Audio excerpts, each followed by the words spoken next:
Hello, I'm Thomas Doherty. And I am Panu Pihkala. And we are the hosts of Climate Change and Happiness, a podcast for people around the world who are thinking and feeling deeply about climate change. And we are this week's guests on MetaPod. This is MetaPod, where we unpack the web's most interesting podcasts and the stories behind them.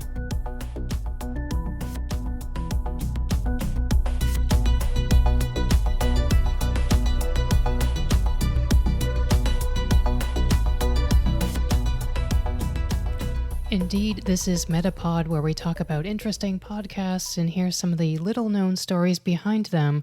My name is Wendy. I host and produce the show and listen to all the podcasts. Thank you for adding this episode to your listening queue. If you have feedback about MetaPod, I'd love to hear that from you. You can reach me in a variety of ways via metapodshow.com. MetaPod is a project that I do in my free time, so it's nice to hear from listeners if you have discovered something interesting or simply appreciate the show.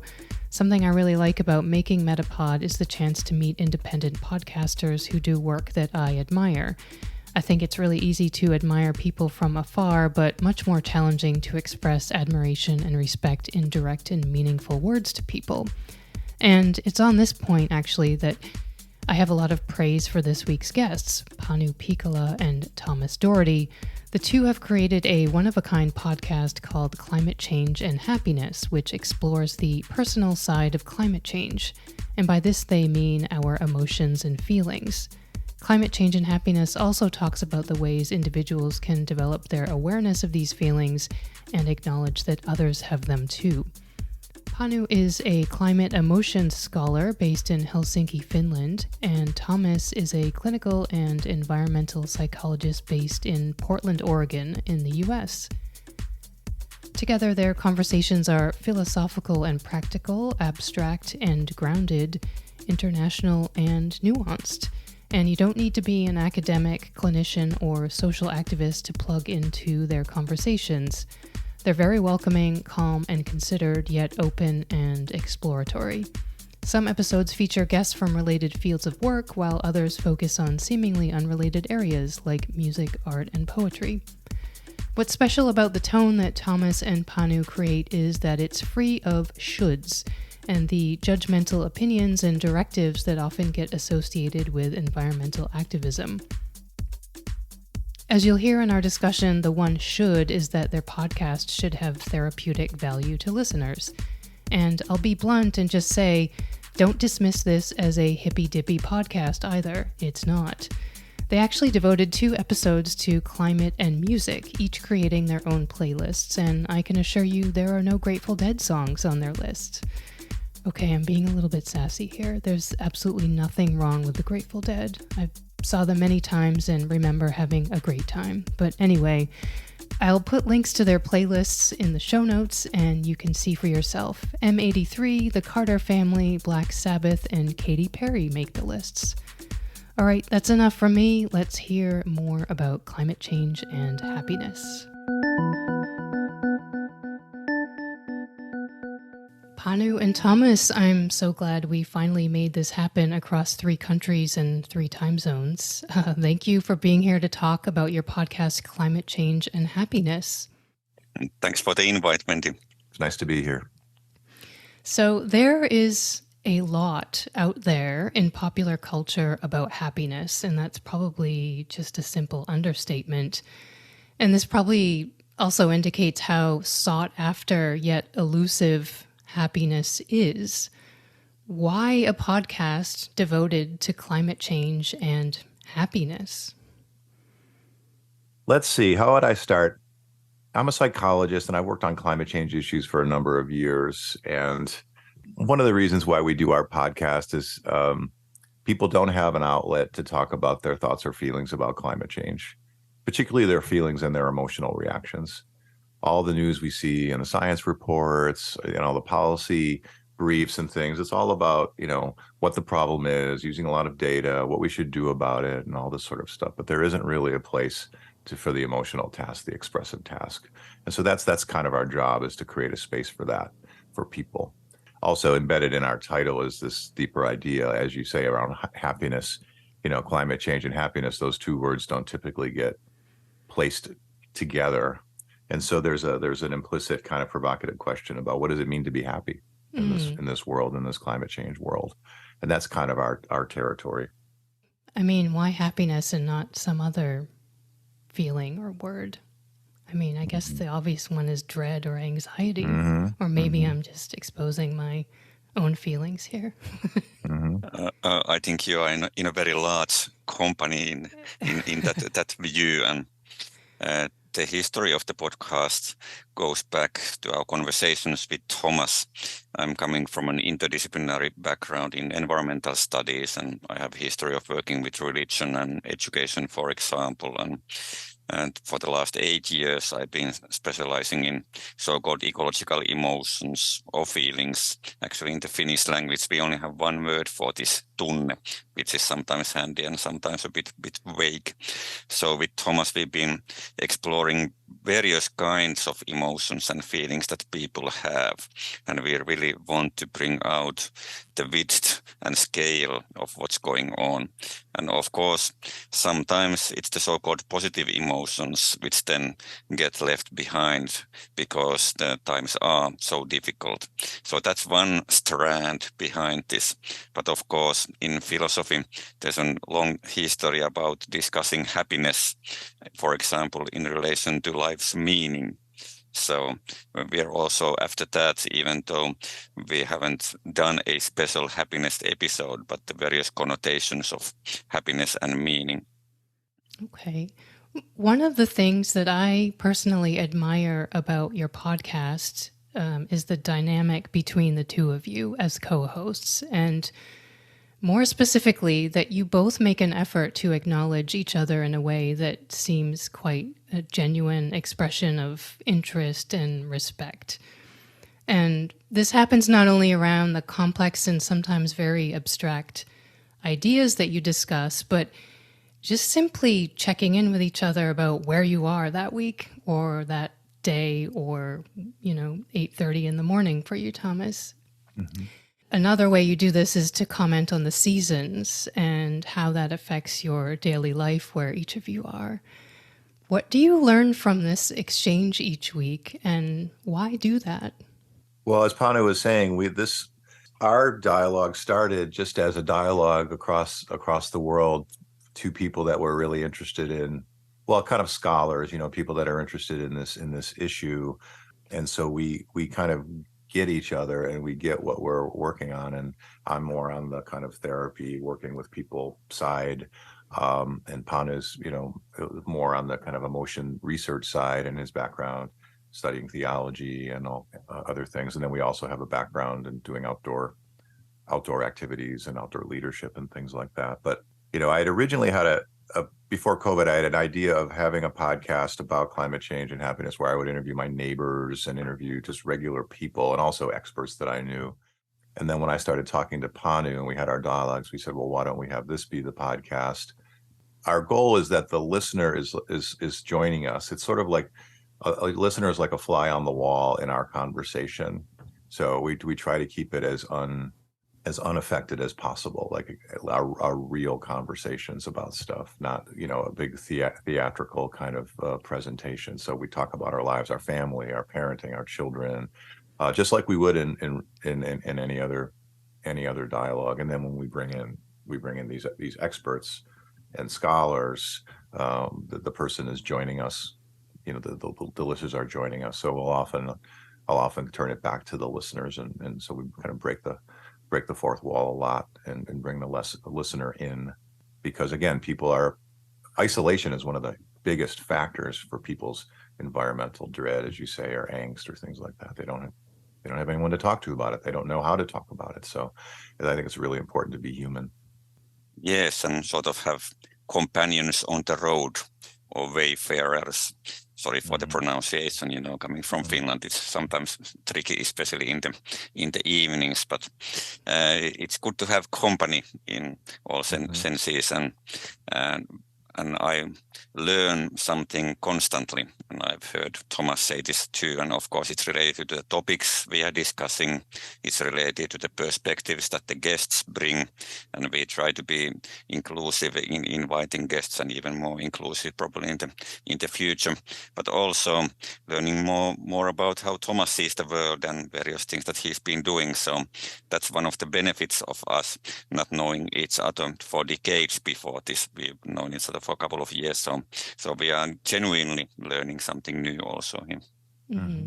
And another admirable thing about the show that you have, in my eyes anyway, is that you're putting yourself out there in the middle of this incredibly complex set of issues. It's the intersection of psychology, sociology, religion, science, culture, so many things.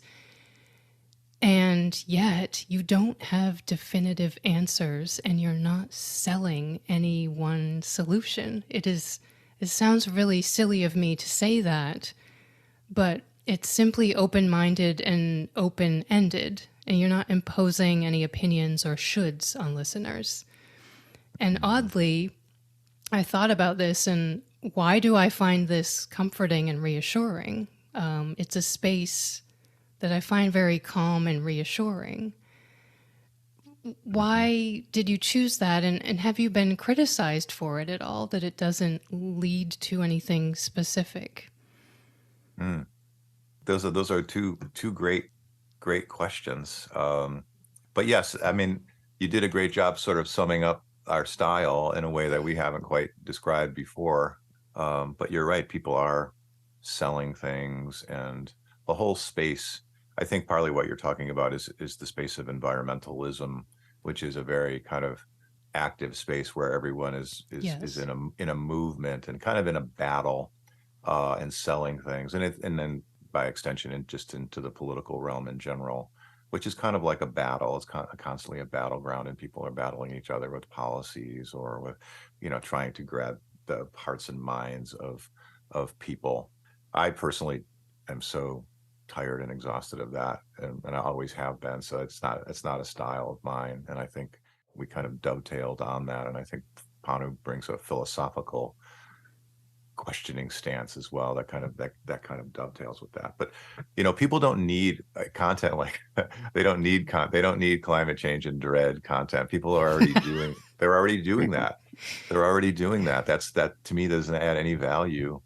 And I've talked to a number of people, and they say, I don't want to hear it. I don't, if that was your podcast, I wouldn't listen to it. And I totally understand. So, as I know as a therapist, you have to start with the goal in mind. If you want to feel good about life, you need to start thinking about what it means to feel good about life.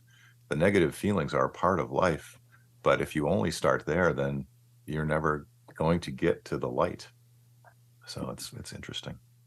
Yeah, thanks, Wendy, for that. Very good to hear and also get that feedback. And one of the aims, of course, is to try to find ways to live amidst uncertainty.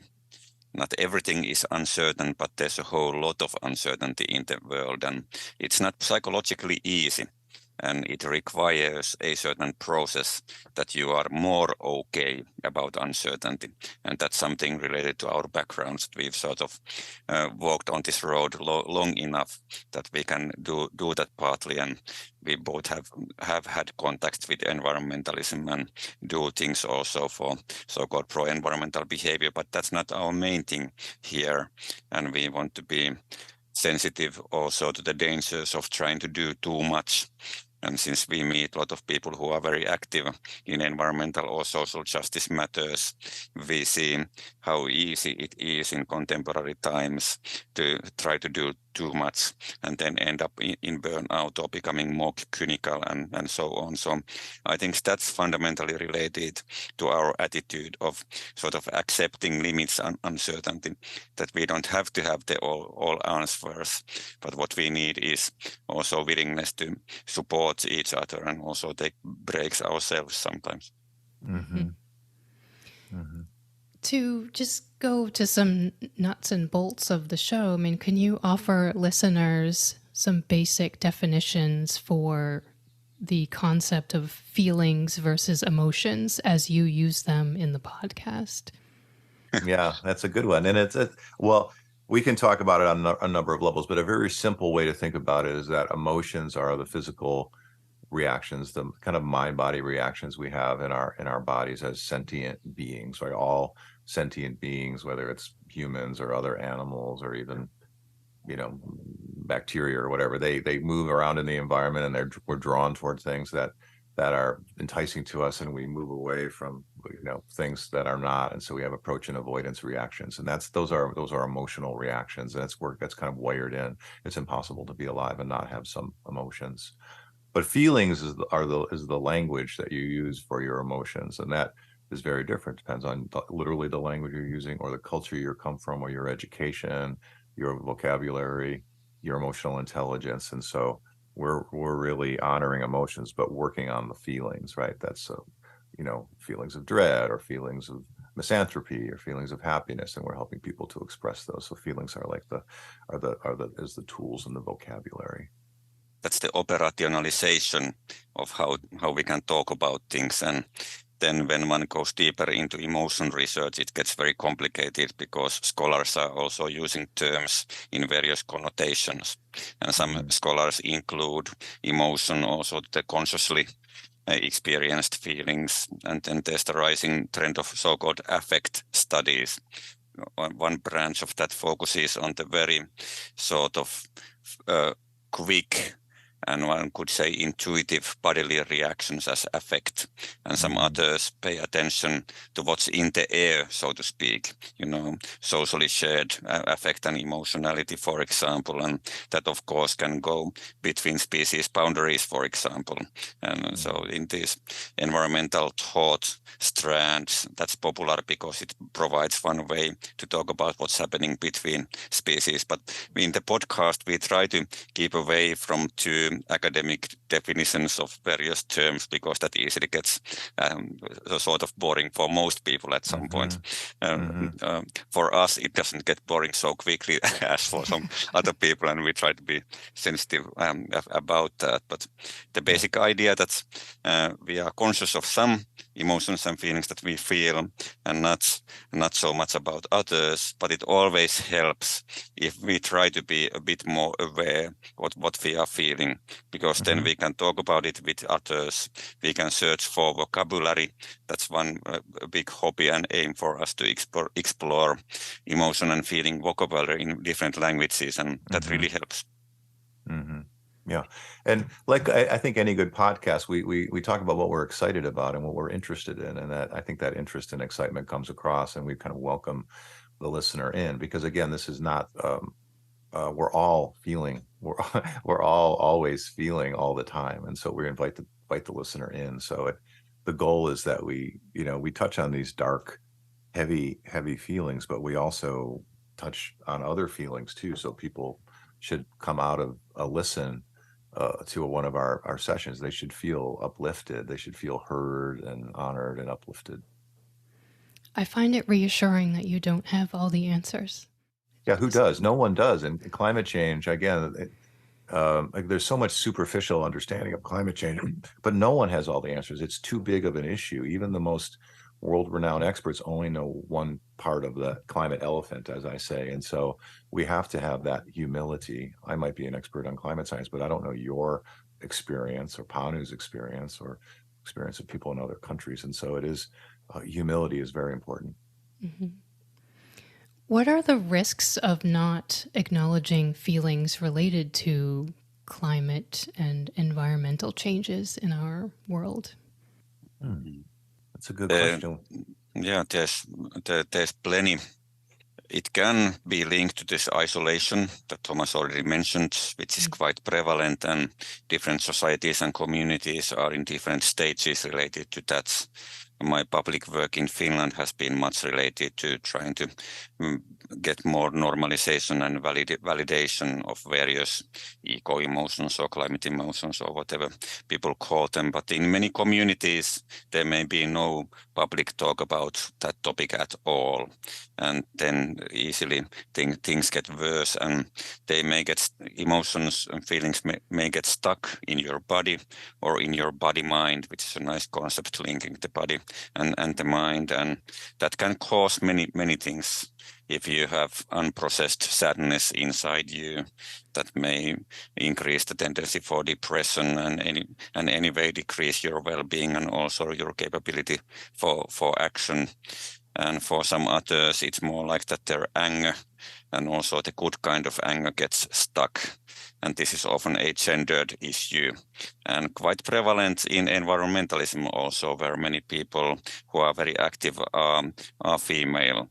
And in many Western cultures, there's been the trouble of trying to raise girls not to show anger publicly, which then leads to many kinds of complications, which are well known in general psychology and therapy literature. So one aspect of what we are doing is thinking about some of these dynamics and applying it more to the climate or environmental sphere. So what does it do if a person's ego anger or climate anger gets stuck, for example? But I'll throw the ball from here to Thomas. Yeah. Again, all these questions can go really deep, but just on the surface, it's a kind of emotional intelligence. We know that emotional intelligence is understanding your own emotions and feelings, being able to express them, being able to sort of regulate them, be able to move from different kinds of feelings. And then also, of course, having insights into others and communicating and honoring others. And that helps with leadership. It helps with our work of all kinds. And so that's kind of the territory we're working in. How do we develop emotional intelligence regarding all of these thoughts and feelings that we have about climate change? Feelings are meant to be moving. They're processes. They're active. And so, like I say, feelings are like a train. Like if we grab onto one feeling or one emotional state, it's really one of the cars on a long train. Often I hear a news story and I'll feel a certain thing about it, sad or anxious or whatever. But before that, I might have been surprised. I might have been curious. I have all these other feelings too. And if we don't learn to talk about our feelings, we do get stuck, and we have kind of limited lives. We're not living fully, and we're not activating ourselves. And so, that's why then people fall into this kind of frenetic need to act and to find solutions in this fear-based living, where they are looking for people to sell them simplistic solutions and things like that, because they're not able to sit and be present with their feelings, right? So it is very important for general health and well-being, but climate change is a long haul, and so we need to be able to sit and be present, like the old meditation saying, don't just do something, sit there. We need to be able to build the ability to do that from time to time before we move into the field of action, which of course we want people to do. You alluded to that earlier, but we do want people to be taking action, but really based on their own values and something that's authentic. Would it be fair to say that people are probably becoming aware of the individual risks of not acknowledging, the mental health risks of these sorts of things, but that there's a societal cost potentially building up, if not already? Would that be fair to say? That's a very interesting thought. I think there's definitely truth in it, and individual emotionality is complex, and then to enlarge it into more communal and social spheres, that's even more complex. But if we take some general looks at contemporary societies, I personally do see a link between unencountered anxiety about the ecological crisis and the rise of more binary thinking and the growing appeal of authoritarian movements, for example. I don't mean to claim that it's just resulting from ecological anxiety. I'm not saying that, but that's one aspect contributing to an experience of quite uncertain and in many ways uncontrollable world. And then if that's linked with other factors in your social group, for example, growing unemployment, longing for a perceived golden age where the fossil industry was still thriving and that sort of thing. So there's actually quite profound dynamics around in social and community spheres. And I'll just mention one more, which is the youth, of course. And if the emotions related to the ecological crisis felt by the children and youth are not encountered constructively in communities, then also the public health impact will be immense, but it also affects politics and the functionality of societies in many ways. Yeah, and people just need a place outside of outside of the field of action to retreat to. That's where the therapy space comes in. Or our recent guest Rosemary Randall talked about it, the hinterlands, a place where you can go and sort of do slow thinking and slow feeling, and think about the state of the world, because people are always recruited by advertising and by politics and capitalism to always be recruited to be doing things and being channeled in all these different ways. So it is quite radical what we're doing by inviting people to stop and listen and just think about what they're feeling, because that's not the general marching orders in society. You're supposed to be sort of in your place doing your thing, being a consumer or either being a consumer or being some sort of change agent and things like that. So it can be sort of exhausting for people. And our listeners, when they send us messages, I think they really, when they find us, they're like, wow, I never knew there was a thing like this. This is really helpful. So it does speak to a certain group of people. And I think there's a lot of people, actually. I'm glad we're on your podcast, and maybe you'll help our word get out farther, because I think there's a lot of people that can benefit from this, even knowing that it's there as well, and knowing they can dip into it. Your discussions on the podcast speak to the international scope of climate change, and yet you bring some attention to the cultural nuances around feelings. And I think Panu mentioned that at the top. And he's often introducing a word from Finnish that might not be something you hear in American English. I imagine this is quite challenging to consider all of these cultural perspectives and nuances, yet I'm assuming there must be some kind of benefit in that as well. I mean, what do people have faith in when it comes to climate change and taking better care of the environment, as far as you see or know? Is there hope, and around what types of things is that hope? There's a few different things wrapped in your question. The first piece about the words, I mean, one of our original ideas for the podcast was that each session we would have an international word, and we still do that from time to time, but and Finnish is great for words like sisu, the sense of determination, and toughness is a great term that we can translate it into English, but it's really nice to hold it in that term, or a term like saudade, in Portuguese, which is kind of a combination of longing and sadness and pleasure, and so those do stretch they stretch us out, and they allow us to feel different kind of nuances. Like I say, our feelings words are it's like a paint set. If you were a painter and you were doing watercolors, you could have just a real primary set of several just primary colors, or you could have the really expensive paint set that has 70 or 100 colors of different shades of blue and brown and green and all these different shadings. So that's why we talk about feelings words in general. But of course, it's really fun to talk about words that we've never encountered before from another culture that really challenge us to really get inside that. And so that's a way of building empowerment, for people to take on the feelings coming from climate change. So that was the first part of that. But then, of course, you brought up how people value in the environment. and then you brought up hope. Sorry for my multi-pronged question. That's okay.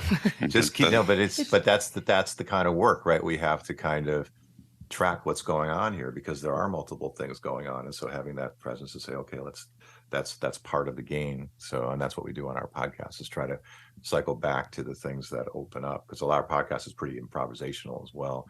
Our listeners should know that we often don't know exactly where we're going on any given episode. We just have an idea, and then we just go with it and see what comes up, and that's what's fun about the podcast for us. But what do you think, Panu? Yeah, there's this old saying that be careful how you see the world. It is that way. And that's related to this language issue also. That's one type of awareness, trying to be at least partly aware of how my own culture and education generated set of words affects how I see the world. And there may be quite interesting things that a certain language doesn't capture, for example. Of course, there's ways to go around this, but fundamentally, it's very interesting that there's these very nuanced things, and often they are combinations. And because we are living in so complex times, I think combinations of various emotional tones, like the Finnish word haikeus, which is a combination of gratitude and sadness. So these may be quite handy for these troubled times, and linked to this big question around hope, which is something I have written a lot about, especially in Finnish, but some in English also. And then what various people mean with hope is also quite different. It's not totally different, but it's again coming to this example of the elephant and people approaching it with blindfolds, and what do they feel, and how does that affect what they think that the elephant, in this case hope, is. I've often been quoting Václav Havel, who said that hope is not the conviction that something will turn out well, but the certainty that something makes sense regardless of how it turns out. So that's Václav Havel in the 1980s. So, and that's fundamentally, hope as meaningfulness, or meaningfulness as hope, which is one valid take on hope also in philosophy. It's not the most common one, but this is one example how the issues of language and hope, I think, become intertwined also. Yeah. And just to stay with hope for a second, I mean, that is a common question, and we've addressed that in various ways. It's almost the stereotypical question in this. But when people are asking that, they're asking a lot of things like, am I safe? What is there, does this make sense? Like, more about this than me. Does this make sense? Because it doesn't make sense to me. Hope is three things. It's that your life has significance, that you have a purpose, and things make sense. And we struggle with that even in the best of times. But just technically with hope, we talked about this. Most of about 97% of what we hear about climate change is negative in terms of the news, in terms of reports, like the recent Lancet report, medical report. It doesn't have anything positive in it. It's meant to be an alarm. So we have these systems that just keep firing off these alarms. And even, maybe the IPCC reports in general have a full picture, but we don't ever get a full picture. All we hear mostly is the crisis and the problems and the emergencies. And we don't hear all the other fun, good, great things that are happening, all the good work that's happening around the world. So one thing about hope doesn't stand on its own. Any feeling, if you take it separately, it's very naked and very weak. But if you bolster it with a bunch of other feelings around it, then the feeling can stand up. So hope requires information, it requires determination, it requires a sense of meaning. But a lot of people are just trying to hold on to some really thin, really weak kind of idea of hope that's not bolstered by any knowledge or, the paradox of doing climate work, as any climate professional knows, is that yes, it's problematic, but you meet all these gifted people doing all this neat stuff, and you see people working on solutions, and it does have that flavor, like that Havel quote, where it does make sense. And a lot of people in the public don't get that. All they get is the negative. That's why they feel so lonely and so just hopeless. I think personally, when you live in a country where you don't speak the native language like I do, you become quite aware of the way language and culture are interlocked, really, and forming how people behave and the patterns that the society has. And I think listening to you go into some of these words sometimes that, from other countries and cultures, I realize like how many different things there are, that there is a reason to have faith in humans to find solutions, not just create the problems. So I guess that's the kind of thing that it leaves me with, is that there is so much out there that people think and feel, and we are capable of not just creating problems, but finding solutions. So that's kind of where that question comes from, I guess. Yeah, and that strongly reminds of the episode we did with Elin Kelsey, who actually is sometimes visiting also the Netherlands, but she's got this book called Hope Matters, for example, which is an exploration of the many sides in many issues. Like I hear you when they say that with human behavior, there's both of these options, but Kelsey is one of the passionate advocates for solutions-oriented journalism, which is related to many of the things we have been talking about here, that we need to give focus also on all the people who are trying to do good things. Yeah. So what has listener feedback been like so far? The podcast has been around for a year, about, or longer? We've been around for about 10 months, Okay. just less than a year, I believe. The feedback has been interesting and almost entirely good in terms of messages coming into our email and things like that, and just word of mouth that I hear from people. People say, I'm so glad you're putting this content out. I can't find any content like this anywhere else. This is really helpful for me. People will talk about specific episodes and say, oh, I listened to that one and that was really interesting.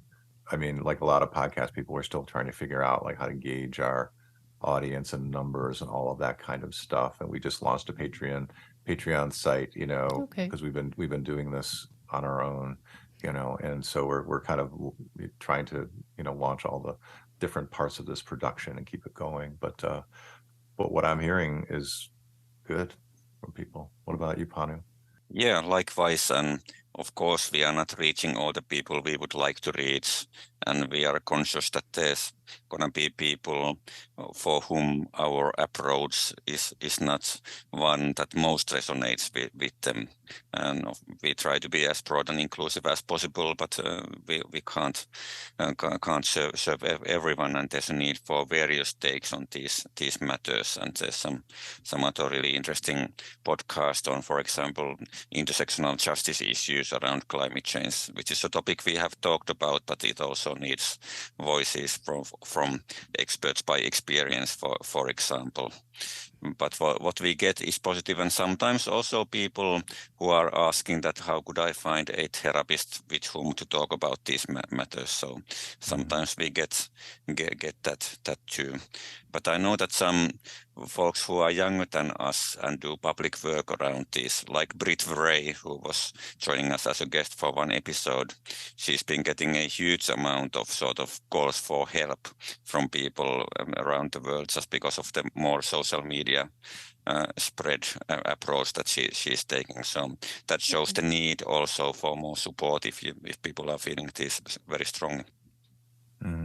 Yeah, the podcast is kind of a therapeutic adventure. It's meant to be therapeutic for the listener. It's not formal therapy, obviously, but I do know about that, and I am a psychologist, and I do work with people. So each episode is really meant to be a form of therapy for people. It's meant to be therapeutic. And again, we're not just journalists. Many podcasts in this space are basically done by journalists that are pulling together information, but they always step back and say, well, this is what I've learned, but I can't directly support you. I am not a therapist. They always will come to that, but we don't have to do that because I am a therapist, and Panu has done therapeutic work and deep work in emotion, so we can go deeper and be very close with the audience in a way that other podcasts aren't. But you've also done a few episodes. You've gathered your own playlists that you relate to climate change, which I thought was a great accessible way to talk about something that most people like, music, and you get to say a little bit about what it means to you personally. So I thought that was a nice approach as well. Those are some of our most fun, some of our fun work that we've done. You got to have fun, right? On the podcast. And that's, again, a radical thing. What does it mean to have fun? In this, people think I need to be gloomy and sad all the time as part of my grief and concern about the environment. And that's just not the whole story. We need to be able to celebrate victories and beauty and positive moments as well. We'll be interviewing a poet this week, Kim Stafford, who's a poet from Oregon, former poet laureate of Oregon. And so, bringing art is a theme that we like to do as well. Yeah, and this broad meaning of the word therapeutic or therapia goes back to something which especially serves healing. And in this broad sense, music is one of the most universal therapists or healers. So we want to pay respect to that, and also, having fun, dancing, singing. These all have therapeutic dimension in them also. So and we have a long personal history of loving music. So that's, of course, one thing behind that. Great. So to wrap things up here, I'd like to know what the most surprising things you've discovered so far are from the podcast. The most surprising. Maybe you haven't been surprised. There's been so many surprises that it's difficult to pick one that comes out. I'm surprised that we've been able to pull it off as much as we have, and take it from this idea and then really go through all of these different feelings and having guests talk, and that the idea stands up, and this journey that we've created really is helpful. And yes, in the small, I'm surprised every time I've even learned things just today in our conversation, so I'm surprised each time that we open up this door, about just different nuances about things. And so then it channels me back into my writing and back into my work with people. But I am not surprised that it's striking a chord. That I was fairly intuitively sure that it would. Okay. And that's not a surprise to me. It validates kind of my sense of the world and people. Panu, do you have something very surprising? Or nothing single comes to mind. When talking with people, many of our guests have been engaged with climate emotions also before. That enables us to discuss the matters. But still, there's something new in every conversation, something unique about that person's experience. And that's a sort of constant source of surprises. But I can't name just one right now. Okay. Well, anything special that you want to tell MetaPod listeners they can expect from future episodes of your show? Well, first of all, very warmly welcome to join us, and we are already arranged a certain set of guests. Thomas mentioned the poets. There's a composer also we are talking with quite soon. A person who's been doing research about eco-emotions, for example, in Africa, which is highly interesting. So we try to have a mix of the arts and sciences and everything between, but we are also open to suggestions. So also please do tell us what you would like to hear more about. Yeah, listeners can expect that we're going to keep getting into different kinds of emotions and really foregrounding them. Again, emotions that people have and they need to express that might be difficult, but also emotions that people want to have. People that want to learn, they want to learn how to have an emotion.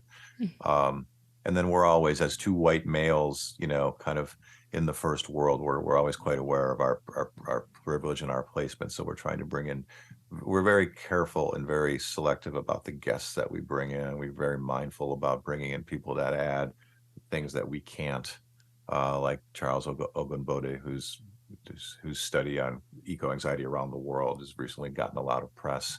He's coming to speak with us in November.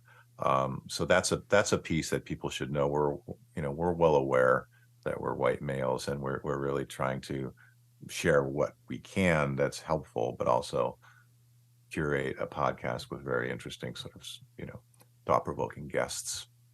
Well, you're doing great. So, Thomas and Panu, thank you so much for this fascinating conversation. I really enjoy listening to the podcast, and thank you for sharing your time with me on MetaPod. Thanks, Wendy. Kiitos, as we say in Finnish. Thank you again to Thomas and Panu. I know they're busy people, so the time they gave to MetaPod is very much appreciated. I hope you'll give their show a listen. You can read more about the podcast and Thomas and Panu at climatechangeandhappiness.com. You'll find links in the show notes too. If you enjoyed this episode or any other episode of MetaPod, please leave a rating or review at Apple Podcasts or Podchaser. You can also share it on social media. It's a simple and free way to support the show, and thank you for that. If you're interested in other podcasts related to some of the issues discussed in this episode, please take a listen to episode 50 of MetaPod with Annalisa and Relay of Goodniks, which explores social activism, and episode 51 with Reverend Billy and Savitri D of Earth Riot Radio. And of course, there's last week's episode number 56, featuring a podcast called Getting Emotional, hosted by Bex Lindsay, and that looks at emotions, culture, and language. As always, thanks so much for listening. See you!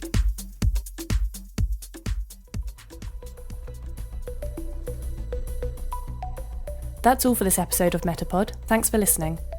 Make sure to follow us on Twitter at The MetaPod Show and subscribe at any of the usual places you find your other favourite podcasts. You can follow MetaPod on Instagram at MetaPod Show or visit our website metapodshow.com. Aside from the theme tune, this episode of MetaPod was made end-to-end by me, Wendy Morrill. MetaPod intro and outro voiceovers by Zoe.